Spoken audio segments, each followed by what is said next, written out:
Would you rather have raisins, or does a student have raisins? Okay. For Sebastian Nentwig, it's a daily routine to set the table in the morning. He's 17 years old and is part of the family. Bob and Mary Elvey became his American parents when they decided to host two boys. Sebastian came from Struppen, a small town in Germany. Raphael is from Sao Paulo in Brazil. Both are exchange students with Youth for Understanding in the US. It was back in the 70s when the Elveys first saw an ad in the paper that YFU needed host parents. Since then, more than 30 students headed up their driveway each morning to catch the school bus into town. Sebastian, Raphael, and their host brother Chris attend the high school in Hillman, 6 miles away. Around 300 children, 7th through 12th grade, come here to learn. Coming from a college prep school of 800 back in Germany, it is quite a change for Sebastian. Den größten Unterschied, den ich hier festgestellt habe, ist, dass alle Schüler hier zusammen auf einer Having all students together through high school was the biggest difference I experienced here in school.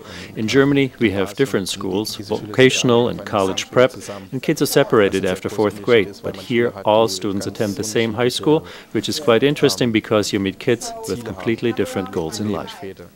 YFU started in 1951 when 75 exchange students from post-war Germany arrived in Michigan to experience the difference in lifestyle and culture in the US. After spending their year in American host families, they returned home with a new impression of a vivid democracy. Rachel Andresen, a social worker in Michigan, had organized the first exchange families through her church and founded Youth for Understanding as one of the first German-American nonprofit student exchange programs. Since then, YFU has placed over 240,000 teenagers with host families worldwide, and for many teenagers in the US, they were the first foreigners they met. I think it'd be great to be an exchange student, just to leave him. He's kind of crazy. Different experiences. You'll learn a whole heck of a lot more than you would going around the same old stuff every day. Go somewhere else, you learn more. They're nice. The teachers favor them way more than they do us. But that doesn't make them not cool. Not everyone that is interested in coming on exchange gets to go. The selection process to get a spot on YFU program is getting tougher every year, and it is also getting more challenging to find families who will host a student. After signing up, Sebastian attended an orientation to prepare himself and then didn't know for a long time who would be his host family. We have a lot of households that have families, mother and father work. Sometimes they work different shifts, so they don't see each other. They're afraid of leaving a student home alone. But I think a lot of it is just, it's a real different experience for people in this area. Hillman is a typical small American town. 370 people, 1 school, 6 churches. A tool factory is the largest employer. Most people go shopping in nearby Alpena, 20 miles away. Back at home, Sebastian and Raphael talk about what happened during the day.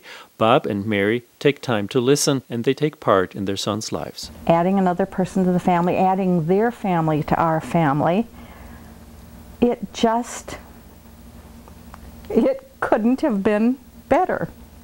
We used to have orientations here at the house, and kids would come still remembering the Second World War and the angers and the hatreds. The Filipinos hated the Japanese. The Danes hated the Germans.